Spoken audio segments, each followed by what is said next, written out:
보복 대행 전문 주식회사 들어보셨습니까? 네, 보복 대행 전문 주식회사. 책 제목입니다.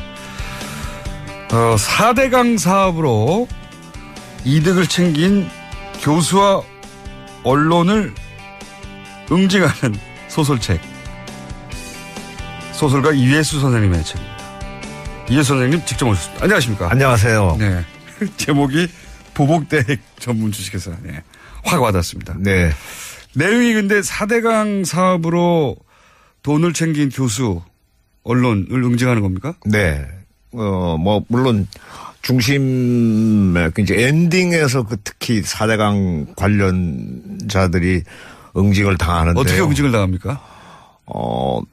녹조라 때 일단 원샷하고 그리고 이제 그 원흉으로 상징되는 인물이 있습니다. 딱히 뭐 누구라고 이름을 거론할 수는 없습니다만은 소설 속에서는 MS로 지칭되죠. MS로 지칭. 예, 예. 그 경상도 말로 문디 새끼의 그 이니셜입니다. MS로 지칭되는 소설 속의 인물. 예, 그래서 그 공주보에 거꾸로 처박혀서 녹조라 때 뒤집어 쓰고 거기서 설사하고 그러는 그 장면들이 나옵니다. 예. 아니 근데 왜 소설의 소재가 이게 10년 만에 10몇 년 만에 쓰신 소재 아닙니까? 네. 소재가 어떻게 4대강이 됐나요? 근데 제가 볼 때는 사실은 세상이 너무 썩어서 이제는 마침내 그 생명의 근원이 되는 물조차도 다 썩어 문드러지게 만들었는데 그것은 제가 생각할 때는 인간이 썩었기 때문에 물조차 썩는 시대가 왔다고 생각했습니다. 그래서 4대강이 그걸 상징한다고 보셨군요. 네네. 그리고 인간 세상을 썩지 않게 만들어야 되는 방부제 역할을 해야 할 사람들이 오히려 부패 촉진제 역할을 했다. 이렇게 단정을 하고 이것을 소설 속에서라도 응징을 해야 되겠다. 응징을 해야 되겠다. 이렇게 생각을 했습니다. 응징의 주체는 누가 되는 겁니까? 소설 속에서. 정동원이라고 하는 주인공인데요. 30살의 그 은둔형 외톨이입니다. 은둔형 외톨이. 네, 외톨이인데. 선생님의 저의 그 옛 모습이죠. 페르소나입니까? 예, 소설 속에서. 예. 그래서 그 젓가락 날립니까 그 친구가?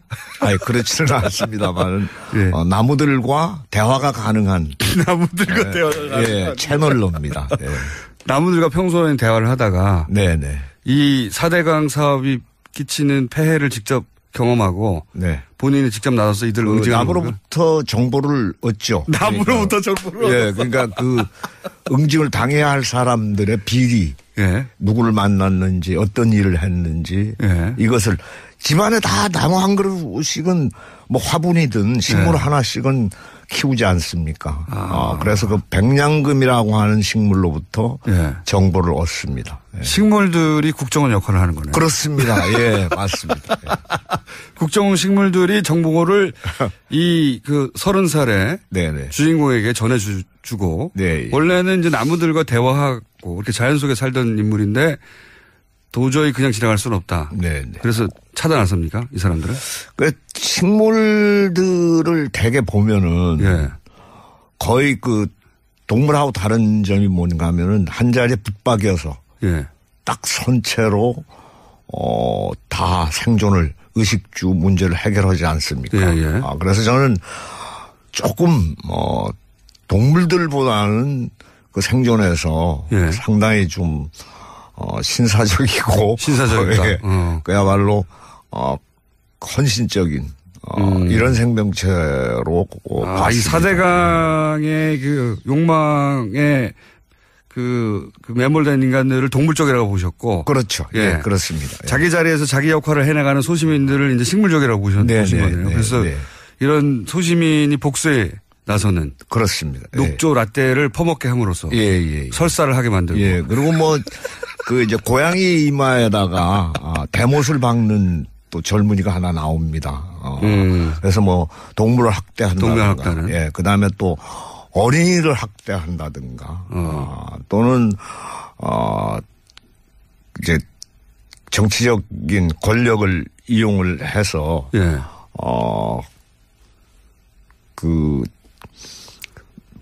부당하게 이득을 취한다든가 예. 사람을 괴롭히는 이런 이제 정치가들도 응징을 당합니다. 국회의원들이 네. 그 소설 속에서는 풍자 소설이라고 말하자면 그 제가 생각할 때 우리 문학의 장점은 고전부터 현대에 이르기까지 깊은 해학과 철학이 담겨 있죠. 그래서 저는 그 해학과 풍자가 사실 우리 소설의 장점이라고 생각합니다. 선생님 소설이 항상 그렇긴 한데, 근데 이 소설은 또 특이한 것이 웹소설이라는 형태로 처음에 시작된다. 네. 웹소설이라는 게 인터넷에 연재하는 소설인 겁니까? 그렇습니다. 웹툰처럼. 예.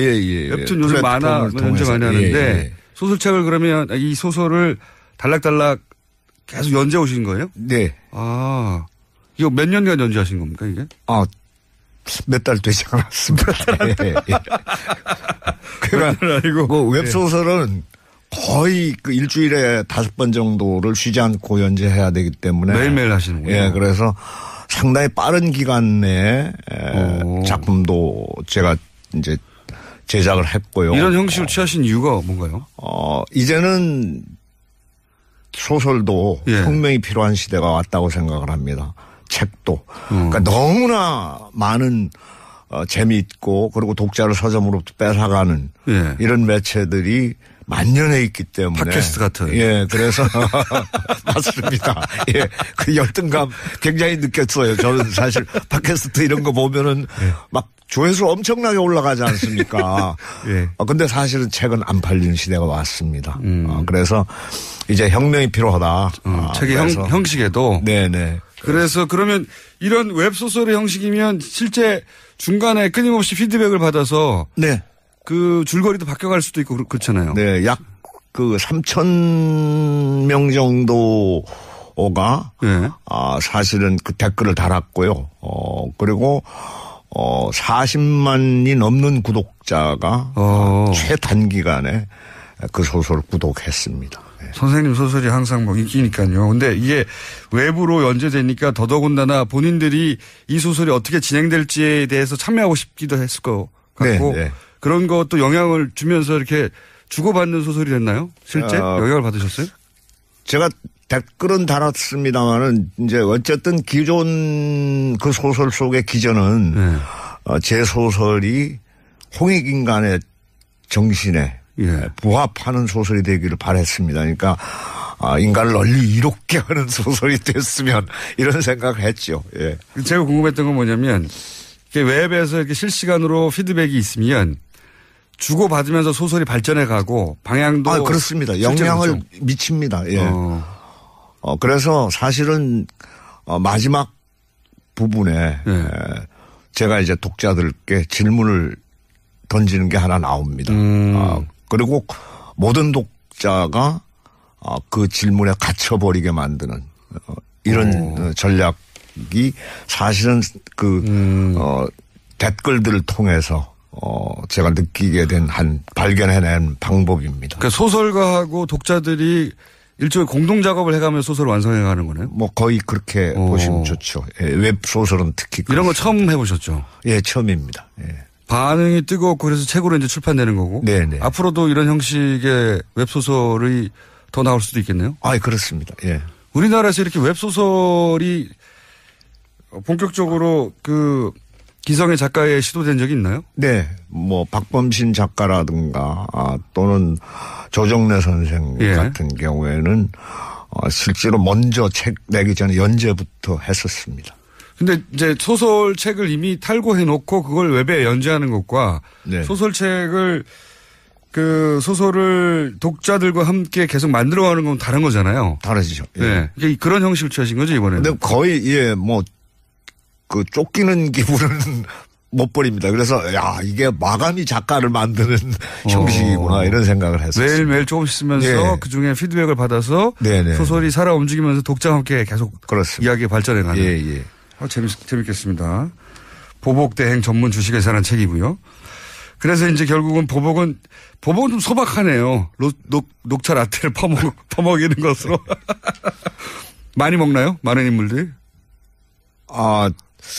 거기 이제 보면은 네. 빙의목이라는 용어가 새로 등장합니다. 빙의목. 네. 그래서 우리나라의 그 재웅이라고 하는 용어가 있는데요. 지프로 만든 사람의 형상입니다. 예. 거기에 이제 바늘을 찌르거나 이렇게 해가지고 어떤 뭐 상처를 낫게 하거나 아니면 또 보복을 수행하거나 하는 그런 형식인데 옛날에 무당들이 쓰던 방식입니다. 주술. 네. 그런데 그 나무가 빙의목을 자처합니다.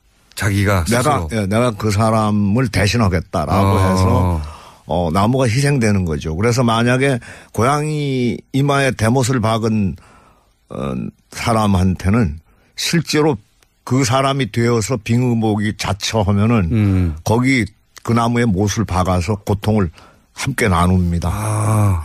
그런 방식으로? 예, 그런 방식이 있죠. 그리고 막 자르기도 합니다. 팔을 자르면은 그러니까 나뭇가지 하나를 잘라내면은 팔이 잘리는 고통을 느끼게 되는 것이죠. 보복은 충분히 이루어질 것 같습니다. 저기 그 아마도 거기 참여한 독자인가 봐요. 그 문자 중에 실지렁이를 먹는다고. 그래요? 거기 실지렁이가 그러니까 4대강 오염의 최악의 오염 상태일 때 그 등장하는 번식하는 그 실지렁이인데요. 뻘에서만 자란다고 하는. 네. 근데 그거를 먹지는 않고 거기 MS의 부인이 한식의 세계화에 종사하지 않았습니까? 그래서 그 한식의 세계화는 실패했고 사실은 거기에 요리에 참여했던 사람들이 사실은 창란을 일으켜서 거기에 그 의식의 그 연갓이라고 하는 것이 있습니다. 그 나무 이제 수령이 높은 나무들이 가능한데요. 의식 자기 자신이 의식의 연가지가 돼서 그 의식 자체가 MS의 의식 속에 들어가서 뇌를 장악해 버립니다. 그래가지고 그 녹조라떼로 만든 음식을 먹죠. 먹을 때는 맛있습니다. 먹을 때는 맛있는데 먹고 나면 그것이 녹조라떼로 변해버리는 거죠. 그러나서 신체에 치명적인. 치명적인. 그러니까 MS가 녹조라떼를 그냥 먹을 수 없으니까 실지렁이라든가 이런 거를 그 아주 오래된 나무들이 일종의 텔레파시 혹은 염력으로 그 사람 의식을 장악한 다음에 그렇죠. 먹게 만들고 맞습니다. 그렇게 복수를 하는 기발한. 자, 워낙 현실 참여도 많이 하시니까 제가 이제 책도 4대강에 관한 이야기이긴 한데 최근의 현상들에 대해서는 어떻게 생각하시는지. 왜냐하면 이런 소재들이 또 소설로 등장할지도 모를 것 같아서 제가 여쭤보는데 예를 들어서 최근에 인사청문회 한창이고 그중에서 뭐 김상조 혹은 특히 강경화 후보에 대해서 말들 많잖아요. 이런 거를 보고는 무슨 생각하셨습니까? 사실 저는 그 야당 의원들께 한 말씀 드리고 싶은데요. 사실 내 눈에 들보를 빼낸 다음에 남의 눈에 좀 티나 눈곱을 얘기하시는 게 좋지 않겠는가 이렇게 생각을 합니다. 그렇게 한마디로. 그런 질문할 자격이 있느냐 당신들이 뭐 이런. 그렇습니다. 블랙리스트. 기억 나오셨으니까. 사회적 이슈하고 관련해서도 얘기할 거리가 몇 개 있어요. 선생님이 또 블랙리스트에 올랐을 것만 같은 인물인데 블랙리스트에 오르지 않으셨어요. 굉장히 불쾌했었어요. 아니 세상에 거기에 대개 블랙리스트에 오르신 분들은 진정한 예술인들, 진정한 문화인들인데 저를 거기서 제외한다라고 하는 것은 제가 뭐 제 진정성을 의심했다거나 아니면 능력을 좀 너무 과소평가했던 것이 아니라. 중요하지 않은 소설가다. 그럼요. 제외된 반정부 거죠. 인사이긴 하나. 중요하지 않다. 그래서 상당히 불쾌했는데 나중에 청문회 때 보니까 사찰자 명단에 올랐더군요. 블랙리스트가 아니라 사찰을 직접 당하시고. 그래서 뭐 청와대 민정수석실이나 국정원에서 직접 관리 감독하는. 등급이 훨씬 높으셨던 겁니다. 그런 존재였죠. 실제 그런 거를 느껴보신 적 있어요? 사찰을 당하고 있다? 근데 사실 그 사찰을 제가 당했다라고 하는 사실은 예. 청문회를 통해서 알게 됐고요. 예. 생활을 하면서 이럴 리가 없는데라고 하는 경우는 굉장히 많았습니다. 아, 어떤? 뭐 예를 들자면 뭐 방송이 잡힌다든가 예. 또 강연이 잡힌다든가 예. 뭐 이렇게 되면은 다 성사가 됐다가 예. 한 3일 앞두고 무산이 돼버리는 거예요. 아, 그런 경우 굉장히. 네, 근데 이게 굉장히. 자주. 방송 다 섭외가 돼서 이제 나가기로 돼 있는데 3일 전에 없어진다든가. 예, 예. 근데 그렇게 되면은. 그런 건 드물죠, 사실은. 예. 선생님을 섭외하기도 힘든데. 예. 섭외해놓고 3일 전에 취소해버리는 거는 방송사 입장에서는. 네, 그래서 왜 그러느냐고 물어보면은 예. 대답을 안 합니다. 그래요? 예. 강연도 마찬가지고요?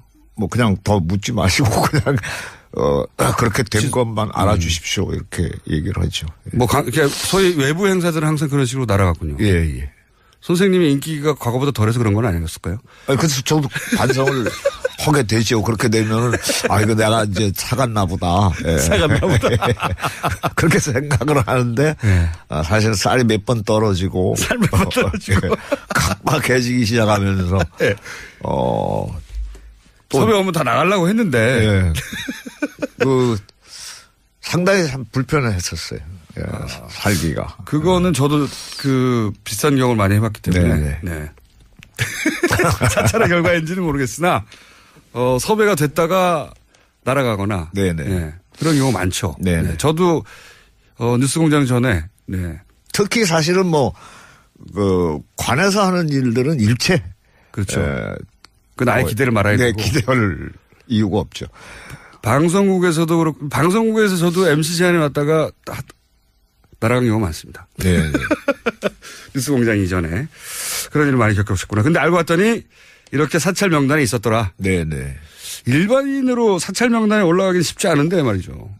아주 마음에 안 들었나 봅니다. 정권이. 저는 몇 번 관계자들로부터 고백을 받은 적도 있습니다. 사실. 어떤 종류의 고백?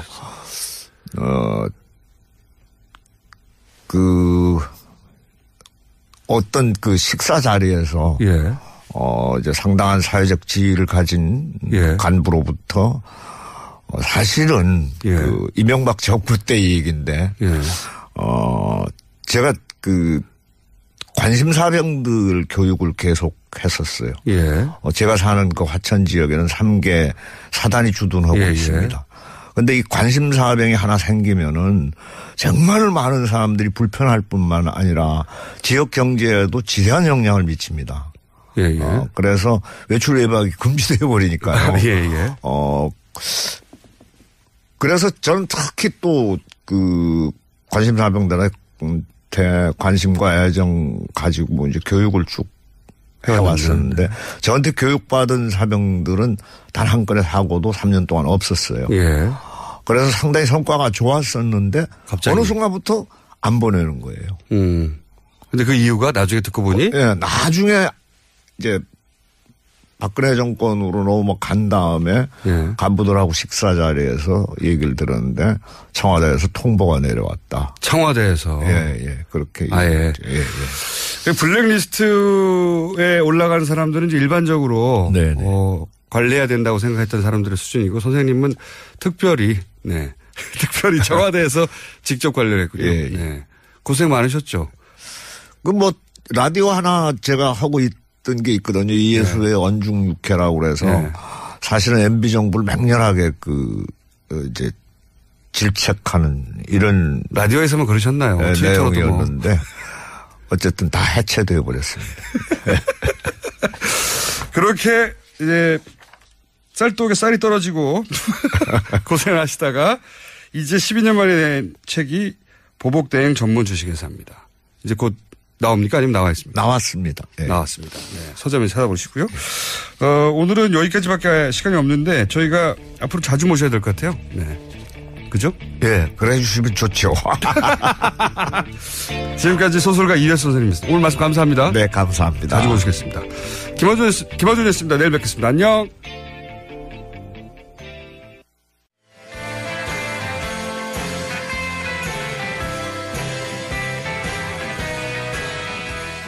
뺏어가는 예. 이런 매체들이 만연해 있기 때문에. 팟캐스트 같은. 예, 그래서. 맞습니다. 예. 그 열등감 굉장히 느꼈어요. 저는 사실 팟캐스트 이런 거 보면은 예. 막 조회수 엄청나게 올라가지 않습니까? 예. 근데 사실은 책은 안 팔리는 시대가 왔습니다. 그래서 이제 혁명이 필요하다. 책의 형식에도. 네네. 그래서 그러면 이런 웹소설의 형식이면 실제 중간에 끊임없이 피드백을 받아서. 네. 그 줄거리도 바뀌어갈 수도 있고 그렇잖아요. 네, 약 그 3,000명 정도가 네. 사실은 그 댓글을 달았고요. 그리고 40만이 넘는 구독자가 최단기간에 그 소설을 구독했습니다. 네. 선생님 소설이 항상 뭐 인기니까요. 근데 이게 외부로 연재되니까 더더군다나 본인들이 이 소설이 어떻게 진행될지에 대해서 참여하고 싶기도 했을 것 같고. 네, 네. 그런 것도 영향을 주면서 이렇게 주고받는 소설이 됐나요? 실제 영향을 받으셨어요? 제가 댓글은 달았습니다만은 이제 어쨌든 기존 그 소설 속의 기전은 네. 제 소설이 홍익인간의 정신에 예. 부합하는 소설이 되기를 바랬습니다. 그러니까 인간을 널리 이롭게 하는 소설이 됐으면 이런 생각을 했죠. 예. 제가 궁금했던 건 뭐냐면 웹에서 이렇게 실시간으로 피드백이 있으면 주고받으면서 소설이 발전해 가고 방향도. 그렇습니다. 영향을 미칩니다. 예. 그래서 사실은 마지막 부분에 예. 제가 이제 독자들께 질문을 던지는 게 하나 나옵니다. 그리고 모든 독자가 그 질문에 갇혀버리게 만드는 이런 전략이 사실은 댓글들을 통해서 제가 느끼게 된 발견해낸 방법입니다. 그러니까 소설가하고 독자들이 일종의 공동 작업을 해가면서 소설을 완성해 가는 거네요? 뭐 거의 그렇게 보시면 좋죠. 예, 웹소설은 특히. 이런 거 처음 해보셨죠? 예, 처음입니다. 예. 반응이 뜨겁고 그래서 책으로 이제 출판되는 거고. 네네. 앞으로도 이런 형식의 웹소설이 더 나올 수도 있겠네요? 그렇습니다. 예. 우리나라에서 이렇게 웹소설이 본격적으로 기성의 작가에 시도된 적이 있나요? 네. 뭐 박범신 작가라든가 또는 조정래 선생 예. 같은 경우에는 실제로 먼저 책 내기 전에 연재부터 했었습니다. 근데 이제 소설책을 이미 탈고해 놓고 그걸 웹에 연재하는 것과 네. 소설책을 소설을 독자들과 함께 계속 만들어가는 건 다른 거잖아요. 다르죠. 예. 네. 그런 형식을 취하신 거죠, 이번에는? 근데 거의, 쫓기는 기분은 못 버립니다. 그래서, 이게 마감이 작가를 만드는 형식이구나, 이런 생각을 했었어요. 매일매일 조금씩 쓰면서 네. 그 중에 피드백을 받아서 네네. 소설이 살아 움직이면서 독자와 함께 계속 그렇습니다. 이야기가 발전해가는. 예. 재밌겠습니다. 보복대행 전문 주식회사라는 책이고요. 그래서 이제 결국은 보복은 좀 소박하네요. 녹차 라떼를 퍼먹이는 것으로. 많이 먹나요? 만났는지 어떤 일을 했는지 예. 이것을 집안에 다 나무 한 그릇씩은 뭐 화분이든 식물 예. 하나씩은 키우지 않습니까? 그래서 그 백냥금이라고 하는 식물로부터 예. 정보를 얻습니다. 예. 식물들이 국정원 역할을 하는 거네요. 그렇습니다. 예, 맞습니다. 예. 국정원 식물들이 정보를 30살에 네네. 주인공에게 전해주고 네. 원래는 이제 나무들과 대화하고 이렇게 자연 속에 살던 인물인데 도저히 그냥 지나갈 수는 없다. 네네. 그래서 차단하십니까? 이 사람들은? 식물들을 대개 보면은 예. 거의 동물하고 다른 점이 뭔가 하면은 한 자리에 붙박여서 예. 딱 선체로 다 생존을 의식주 문제를 해결하지 않습니까? 예. 그래서 저는 조금 동물들보다는 그 생존에서 예. 상당히 좀 신사적이고 신사적이다. 그야말로 헌신적인 이런 생명체로 이 4대강의 욕망에 매몰된 인간들을 동물 쪽이라고 보셨고. 그렇죠. 예, 네, 그렇습니다. 자기 자리에서 자기 역할을 해나가는 소시민들을 이제 식물적이라고 보신 거네요. 그래서 이런 소시민이 복수에 나서는. 그렇습니다. 녹조 라떼를 퍼먹게 함으로써. 설사를 하게 만들고. 예. 그리고 이제 고양이 이마에다가 대못을 박는 또 젊은이가 하나 나옵니다. 그래서 뭐 동물을 학대한다든가. 예. 그 다음에 또 어린이를 학대한다든가. 또는, 이제 정치적인 권력을 이용을 해서. 예.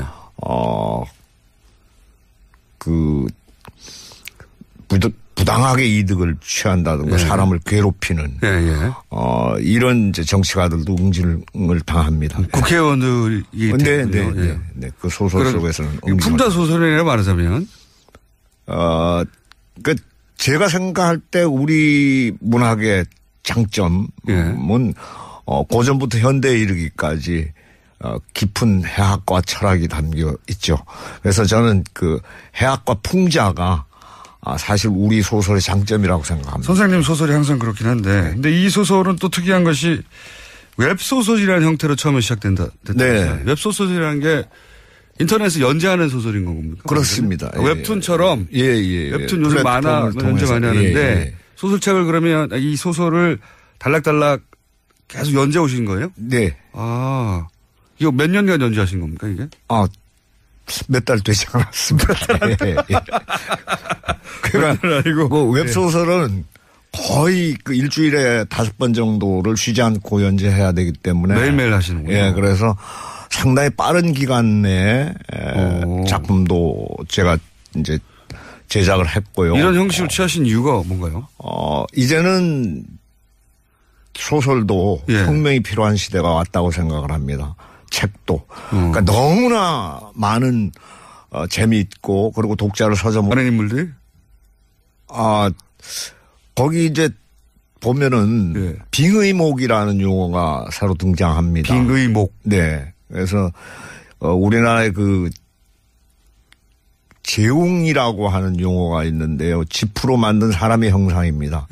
거기에 이제 바늘을 찌르거나 이렇게 해가지고 어떤 뭐 상처를 낫게 하거나 아니면 또 보복을 수행하거나 하는 그런 형식인데 옛날에 무당들이 쓰던 방식입니다. 주술. 네. 그런데 그 나무가 빙의목을 자처합니다.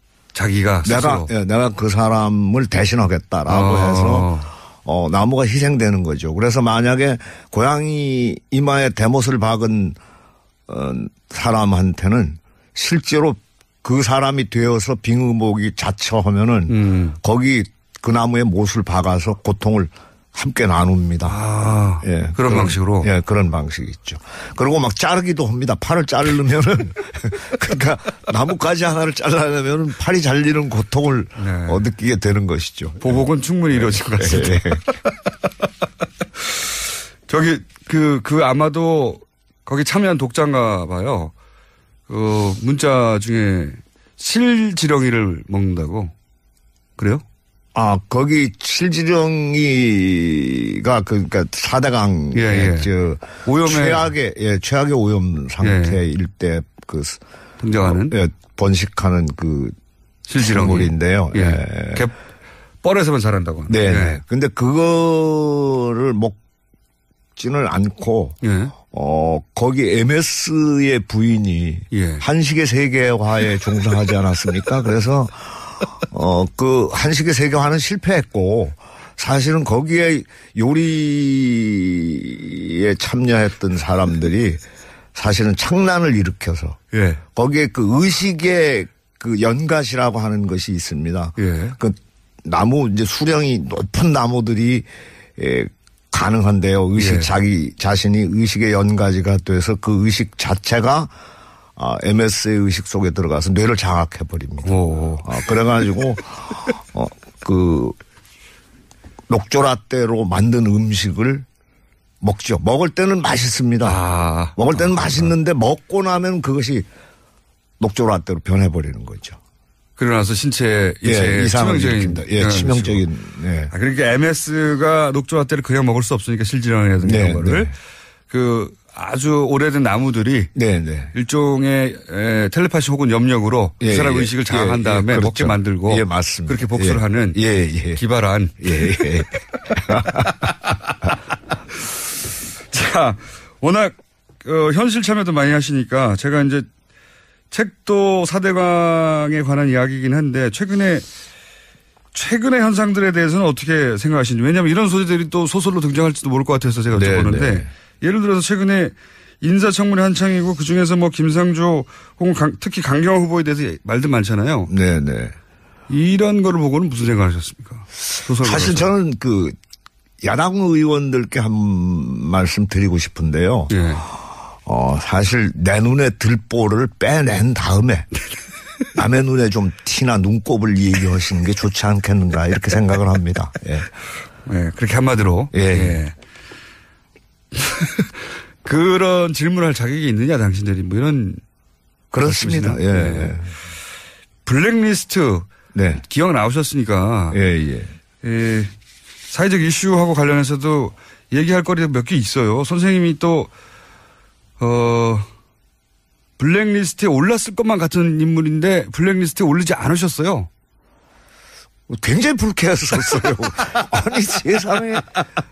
거기에 대개 블랙리스트에 오르신 분들은 진정한 예술인들, 진정한 문화인들인데 저를 거기서 제외한다라고 하는 것은 제가 뭐 제 진정성을 의심했다거나 아니면 능력을 좀 너무 과소평가했던 것이 아니라 중요하지 않은 소설가다. 그럼요. 제외된 반정부 거죠. 인사이긴 하나 중요하지 않다. 그래서 상당히 불쾌했는데 나중에 청문회 때 보니까 사찰자 명단에 올랐더군요. 블랙리스트가 아니라 사찰을 직접 당하시고. 그래서 뭐 청와대 민정수석실이나 국정원에서 직접 관리 감독하는. 등급이 훨씬 높으셨던 겁니다. 그런 존재였죠. 실제 그런 거를 느껴보신 적 있어요? 사찰을 당하고 있다? 근데 사실 그 사찰을 제가 당했다라고 하는 사실은 청문회를 통해서 알게 됐고요. 생활을 하면서 이럴 리가 없는데라고 하는 경우는 굉장히 많았습니다. 어떤? 뭐 예를 들자면 뭐 방송이 잡힌다든가 또 강연이 잡힌다든가 뭐 이렇게 되면은 다 성사가 됐다가 한 3일 앞두고 무산이 돼버리는 거예요. 그런 경우 굉장히. 근데 이게 굉장히 자주.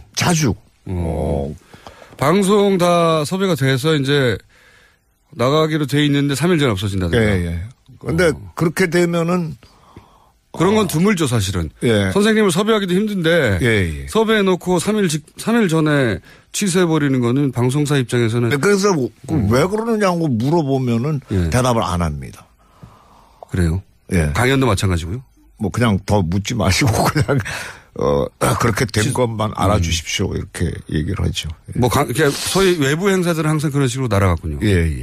선생님의 인기가 과거보다 덜해서 그런 건 아니었을까요? 그래서 저도 반성을 하게 되죠. 그렇게 되면은 이거 내가 이제 사갔나 보다. 사갔나 보다. 그렇게 생각을 하는데 사실 쌀이 몇 번 떨어지고 각박해지기 시작하면서 섭외 오면 다 나가려고 했는데 상당히 불편했었어요. 살기가. 그거는 저도 그 비슷한 경험을 많이 해봤기 때문에. 사찰의 결과인지는 모르겠으나, 섭외가 됐다가 날아가거나.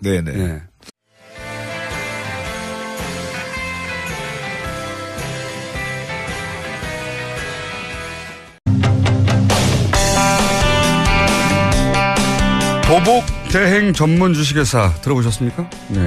보복 대행 전문 주식회사. 책 제목입니다. 4대강 사업으로 이득을 챙긴 교수와 언론을 응징하는 소설책. 소설가 이회수 선생님의 책입니다. 이회수 선생님 직접 오셨습니다. 안녕하십니까? 안녕하세요. 제목이 보복 대행 전문 주식회사. 확 와닿습니다. 내용이 근데 4대강 사업으로 돈을 챙긴 교수, 언론을 응징하는 겁니까? 뭐, 물론, 중심에, 이제 엔딩에서 특히 4대강 관련자들이 응징을 당하는데요. 어떻게 응징을 당합니까? 녹조라 때 일단 원샷하고. 그리고 이제 그 원흉으로 상징되는 인물이 있습니다. 딱히 뭐 누구라고 이름을 거론할 수는 없습니다만은 소설 속에서는 MS로 지칭되죠. MS로 지칭. 그 경상도 말로 문디새끼의 그 이니셜입니다. MS로 지칭되는 소설 속의 인물. 네, 그래서 그 공주보에 거꾸로 처박혀서 녹조라 때 뒤집어 쓰고 거기서 설사하고 그러는 그 장면들이 나옵니다. 예. 아니 근데 왜 소설의 소재가 이게 10년 만에 10몇 년 만에 쓰신 소재 아닙니까? 네. 소재가 어떻게 4대강이 됐나요? 근데 제가 볼 때는 사실은 세상이 너무 썩어서 이제는 마침내 그 생명의 근원이 되는 물조차도 다 썩어 문드러지게 만들었는데 그것은 제가 생각할 때는 인간이 썩었기 때문에 물조차 썩는 시대가 왔다고 생각했습니다. 그래서 4대강이 그걸 상징한다고 보셨군요. 네네. 그리고 인간 세상을 썩지 않게 만들어야 되는 방부제의 역할을 해야 할 사람들이 오히려 부패 촉진제의 역할을 했다 이렇게 단정을 하고 이것을 소설 속에서라도 응징을 해야 되겠다. 응징을 해야 되겠다 이렇게 생각을 했습니다. 응징의 주체는 누가 되는 겁니까 소설 속에서? 정동원이라고 하는 주인공인데요. 30살의 그 은둔형 외톨이입니다. 은둔형 외톨이. 외톨이인데. 선생님의 저의 그 옛 모습이죠. 페르소나입니까? 소설 속에서. 그래서 그 젓가락 날립니까 그 친구가? 아니 그렇지는 않습니다만 나무들과 대화가 가능한 나무들과 대화가 가능한 채널로입니다. 나무들과 평소에 대화를 하다가 이 4대강 사업이 끼치는 폐해를 직접 경험하고 본인이 직접 나서서 이들 응징하는 나무로부터 정보를 얻죠. 나무로부터 정보를 그러니까 그 응징을 당해야 할 사람들의 비리 누구를